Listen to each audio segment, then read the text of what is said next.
What's going on, my dudes? It is Sunday night, the 27th March. We're wrapping up the month, and we're also wrapping up a pretty crazy trailer right here. So this is a little bit different, same frame, same platform, but we've got some cool things on this particular trailer. So I wanted to make sure I did a walk around video. Let me flip the camera around and let you guys see what we got going on here. Now, before you ask, no, you can't order one just like this. We can do them, obviously, there's one right there, but we don't want to do a lot of these because it's slow and it slows us down. So every once in a while, we'll let one of these sneak through the process that's kind of over the top. Let's flip the camera around and get into it. We'll go front to back and let you guys see what's going on here.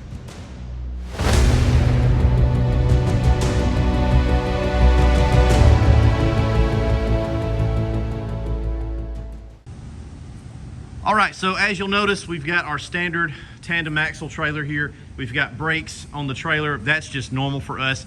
This trailer, just at the very beginning, I don't want to forget to mention, we double Raptor lined this trailer. So it got two complete, cleaned it off, prime it, Raptor line it, let it dry, take it back in the paint booth a few days later and Raptor line it again. Do you need to do that? No, not really, but it is kind of extra protection, and this customer really didn't want to spare any expense. So he's got a double coating of Raptor, and it turned out really good. It looks really clean.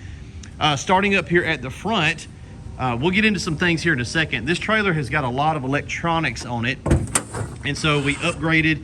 Customer decided to go ahead per our advisement and upgrade to the lithium battery kit, which we can do. We're a dealer for Dakota Lithium. And so what we've got here is a daisy chained bank of 12 volts. So each of these are 100 amp hours. Well, we've tied them together. So now we've got a 200 amp hour 12 volt bank, which is really nice. It's going to give him tons of runtime on this system. Now, there are some components that require larger voltage. And so we've got a step-up converter, a very heavy-duty industrial step-up converter, which is going to take that 12 volt bank, boost it to 24 to be able to power the 24 volt pump. Now, our smart blends, the actuators inside those, they require 24 volts as well, but these have converters inside the box. So that's always kind of been a thing on those. But this build, with the amount of electronics, he's got 5 electric hose reels, a smart stream, 2 smart blends.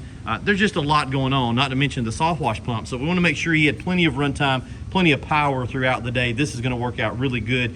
Dusty wired this trailer up, and I'm kind of glad he did, because he's our in-house electrician extraordinaire, and he did a really good job. We've got a terminal block here, so everything is run to here, and then everything is coming off of the terminal block back to the source of whatever it's running. We do have a master on and off switch here for the entire trailer. So if we kill that switch, this whole trailer will not do anything. None of the components will work at all. So I like that each component has, of course, its own on and off switch.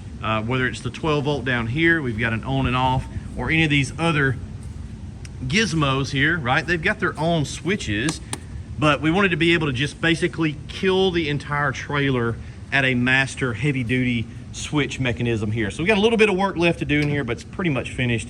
No coat Genius charger here, and those will charge lithiums. Very fast charger as well. He's gonna get 2 surface cleaners. We have not dropped those in place yet. Of course, the big obvious Honda Pressure Pro. This is an 8 gallon a minute. We usually go with a BE. That's just because we're a BE dealer. We're not a Pressure Pro dealer. But at the time, BE was out of stock. I think we've got a couple of BEs up there, or they're on the way now. They came back in stock. But we didn't want to delay this customer any more than we absolutely had to. So we just went ahead and bought this at retail. Yes, we do things like that sometimes, because I don't want to hold up a build. I'll lose a little bit of money just to keep the process flowing. I'm not going to hold him up. You know, it could be 7-8 weeks waiting on a BE. And so we worked a little deal and got him a Pressure Pro here. It's the same spec. It's a good, same thing really. It's just a different company putting it together. They look a little bit different. 200 gallon water tank, 30 gallon surfactant tank, bleach tank. None of that is really going to change. That hot water system is going to run back here to this hose reel, and this was at the customer's request. You will notice all these are electric, like I said earlier. So we've got powered hose reels, and this one's not on. Let's see, what I may have cut the, did I cut that master switch back off? I can't remember. I'm talking on camera. Yes, I did. So see, the hose reel didn't work because the trailer was off. Now he's probably just going to leave that master switch on I would assume most of the time, but if he does need to kill it, he can. So power here, very cool. All of these hose reels we went ahead and installed big heavy duty marine grade circuit breakers. So if he overloads the circuit, say this gets snagged on something, it's gonna trip and he can just reset it right there. I like those, they're really nice, heavy duty. Coming back here to the back, he's got an additional cold water 8 gallon a minute, which we elevated here on its own little platform here, square tubing all the way around, heavy duty. We don't try to use a lot of angle iron, guys. We square tube everything out, so we like square tubing. And this 8 gallon a minute sits really nicely up here, fed with a 1-inch supply, and he's got an auxiliary gas tank here below that. We like that. And he's got 2 auxiliary chemical tanks here that he's gonna downstream out of. So he can probably put degreaser in one, put something else in the other one for odd random jobs that he wants to downstream. Most of the wiring we ran under the trailer, trying to keep everything clean, as clean as possible. This one doesn't have hose on it yet, but that's gonna be his 12 volt, and we're gonna put 300 foot on this. A 12 volt will push 300 foot. It's not really so much the hose that is the restriction, it's the tips and things like that. Combinations of things is what's gonna add up to restriction. But he may decide to go with a 7 gallon a minute in the future, and so he's already gonna have an 18-inch reel here in place, whether he's running a 12 volt on it on 5/8 or 7 gallon a minute. He's got some options, but he's already got the 18-inch reel, and he's got another 18-inch reel up here for the 24 volt. So this is gonna go there, same kind of setup. This is 300 foot of 5/8 with crimped on end on it. That's this is what you call soft. I like this stuff. We've got some that's got our name printed on it. It's got Southeast Softwash, but it all comes from the same place. It's that good flexible hose. It's easy to work with on the daily. We've got a feed system here, 100 foot on a 12-inch reel. We're gonna slap him another 100 foot on there, so he'll have 200 feet of feed, and then that's gonna be his pressure reel going from that 8 gallon a minute on the backside. Water splitter, so he can divert that water and send it a few different places. You will notice we've got 2 smart blends here. So this one is gonna be for the 24 volt. This one back here is gonna be for this 12 volt reel. And everything's kind of laid out where it makes sense, right? Pump goes to that reel, goes to that blend manifold there, which is just the smart blend. This one is the same thing. Everything's right here. So we know that pump goes with this reel and it goes with this smart blend.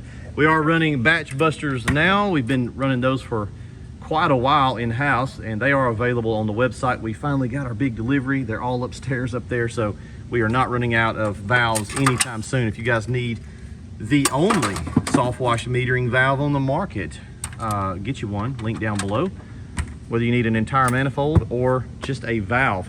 So we've got a smart stream right here as well. This is cool, right? Smart stream. And this is gonna allow him to remote control downstream off of that 8 gallon a minute over there. And I laid this up here because we are gonna use this for toggling between these 2 rear tanks. This is what we used to have on the smart stream. We're gonna use that so that he can select between those 2 tanks. On our previous generation of the smart stream, you had to have that here to be able to flush your downstream injector out. You don't have to have that anymore because it's baked into the smart stream. It is a L port valve.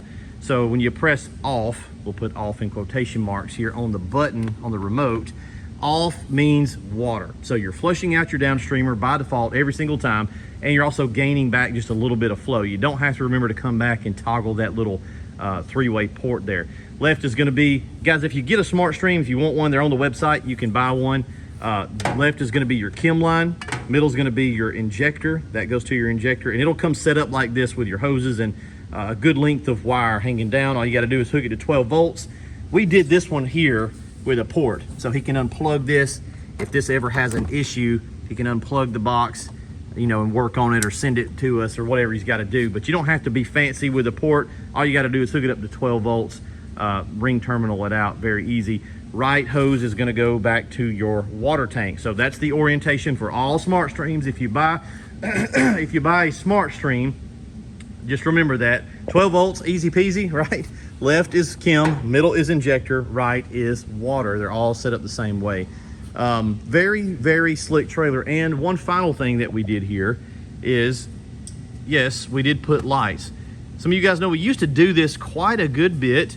These are very time consuming to put in place and make it all look seamless and tracked out, but it does look good. And he's got them all the way around, both long sides of the trailer, front and back as well.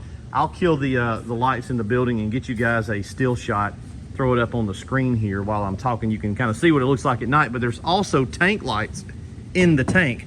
Looks really cool just in the water tank.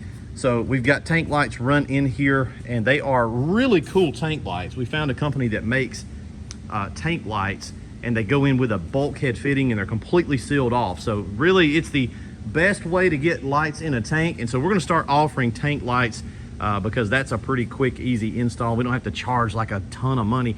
We have to charge a lot to do this just because it's very time consuming. And it's honestly, to me, it's just on a normal trailer build, if you wasn't going all out like this, it's just not worth what we have to charge to make it make sense for us to do it.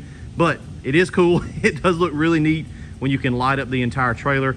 And he's got his little switch here so he can kill it. When he cuts that on, the tank lights up and those light up as well. So overall, a really cool build. This one's a little bit over the top. 5 electric hose reels, 2 8-gallon a minutes, one of those being hot water, 2 smart blends, a smart stream, lithium battery kit, lights all the way around, double Raptor line. I'm probably forgetting something, but this is a really cool build, guys. That's it. Wanted to make sure I did a walk around of this one for sure. If you guys are interested in getting some equipment, whether it's a trailer or a skid system, we're kind of low in here. We sent out a bunch of stuff last Friday. It looks like we've got a bunch of minis and 2 Gen 2s in the house is all that's sitting in here. This is one of our Gen 2 skids.